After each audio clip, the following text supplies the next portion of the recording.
17절 18절에 하나님이 자기 뜻대로 할 마음을 저희에게 주사 한 뜻을 이루게 하시고 저희 나라를 그 짐승에게 주게 하시되 하나님 말씀이 응하기까지 하심이니라. 또 내가 본바 여자는 땅의 임금들을 다스리는 큰 성이라 하더라 했습니다. 7년 환란에 등장하는 적그리스도의 세력은 누시퍼의 주관을 받습니다. 그런데 이러한 적그리스도의 세력들이 하나님 편에서 너희가 그 역할을 해라 하고 정해주셔서 나오는 것이 아닙니다. 하나님께서는 성경을 통해 적그리스도의 세력에 대해 깨우쳐 주시며 경계하고 계시죠. 따라서 주님을 믿고 성경을 믿는 사람이라고 하면 어찌 자신이 적그리스도의 세력이 될 것을 상상이나 하겠습니까? 그런데도 7년 환란 때가 되면 주를 믿고 성경을 안다고 하던 많은 사람들도 적그리스도의 세력에게 동조합니다. 더욱이 적그리스도 세력의 머리된 자들 중에는 나름대로 하나님을 믿고 주님도 믿는다고 하던 사람들이 많지요. 그런데도 이처럼 누시퍼에게 순종하여 그의 하수인이 되고 만다는 사실입니다. 이는 바로 자기 안의 악의 속성을 쫓아 스스로가 그 길을 택했기 때문입니다.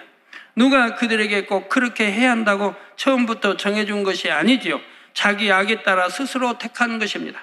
이를 가리켜 하나님이 자기 뜻대로 할 마음을 저희에게 주사 한 뜻을 이루게 하셨다 말씀하지요.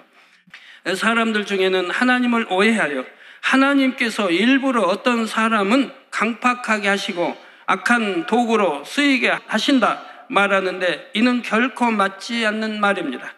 예를 들어 출애굽기 9장 12절에 보면 그러나 여호와께서 바로의 마음을 강팍하게 하셨으므로 그들을 듣지 아니하였으니 여호와께서 모세에게 말씀하심과 같더라 했습니다. 이 말씀을 문자적으로 해석하여 오해하면 마치 하나님께서 일부러 바로의 마음을 강팍하게 하여 모세 선지자의 말을 듣지 않게 하신 것처럼 보입니다. 그래서 결국 열재앙으로 멸망하게 된 것처럼 말입니다. 그러나 이 말씀은 하나님 편에서 일부러 바로의 마음을 강팍하게 하셨다는 의미가 아닙니다. 바로가 가진 강팍한 악의 속성이 자유의지 가운데 드러나도록 두셨다는 뜻이지요. 바로는 하나님께서 보여주시는 그 엄청난 기사와 표적을 보면서도 하나님의 선지자의 말을 믿지 않았습니다. 그것이 한 번, 두 번 반복되면서 바로는 스스로가 자기 마음을 더욱 강팍하게 만들어 갔던 것이지요. 오히려 하나님께서는 열 재앙을 보이시며 바로에게 마음을 돌이킬 기회들을 주셨습니다. 그러나 바로는 자기 악으로 인해 선한 편을 택할 수가 없었지요. 그 마음이 악하니 선을 택하려 하다가도 결국은 다시 악을 택하고 말았다는 사실입니다. 이처럼 마음이 악한 사람은 아무리 선을 택하려 해도 할 수가 없습니다. 앞으로 선한 말을 해야지, 앞으로 선하게 행동해야지 다짐하지만 이내 마음에 있는 악이 다시 나오지요. 그래서 마음의 할례를 하라고 하는 것입니다. 마음의 할례하여 마음에서부터 악을 벗어내야 비로소 선한 말과 행실이 나올 수가 있지요. 신앙생활을 아무리 오래 하고 아무리 큰 기사와 표적을 많이 보았다 해도 마음에 할례하지 않으면 소용이 없습니다. 여전히 마음에 있는 악이 나오고 하나님 말씀에 불순종하게 된다는 사실입니다. 그러면 하나님께서 선한 쪽을 택하도록 마음을 주관해 주시면 되지 않을까요?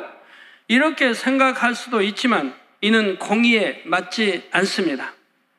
그렇게 하면 선해지지 않을 사람이 없고 구원받지 못할 사람이 없지요. 그러면 인간 경작이 필요하지도 않을 것이고 굳이 악한 영들을 만드실 필요도 없으셨을 것입니다. 처음부터 하나님의 참 자녀로 인간을 창조하시면 되는 것이니까요. 하지만 이는 공의에 맞지 않을 뿐만 아니라 경작이 없이는 참된 자녀가 나올 수 없습니다. 상대성을 체험하는 경작의 과정이 있어야 진정 참을 아는 하나님의 자녀가 될 수 있지요. 그래서 하나님께서는 공의 가운데 이 땅에 인간을 경작하시는 것입니다. 일방적인 하나님의 의지대로가 아니라 각 사람에게 자유의지를 주시고 맡기셨지요. 그리고 자유의지 가운데 선을 택하며 하나님의 뜻을 쫓으려는 사람에게는 위로부터 은혜와 능력을 주시고 성령의 도우심을 주십니다.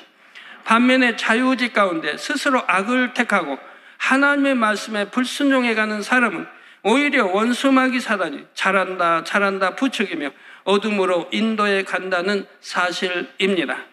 7년 환란 때도 이 땅에 남은 사람들 중에 결국 자기 마음의 악을 쫓아 루시퍼의 사주를 받게 되는 사람들이 적그리스도의 세력으로 등장하는 것이지요.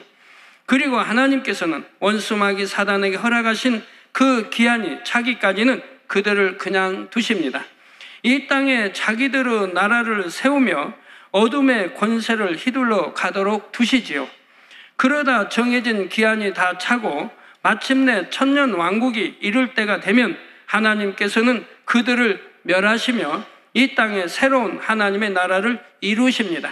이것을 가리켜 하나님의 말씀이 응하기까지는 그들에게 자기 뜻대로 할 마음을 주셨다고 말씀하시는 것이지요. 여자는 땅의 임금들을 다스리는 큰 성이라 하여 여자 곧 루시퍼의 정체에 대해 말씀합니다.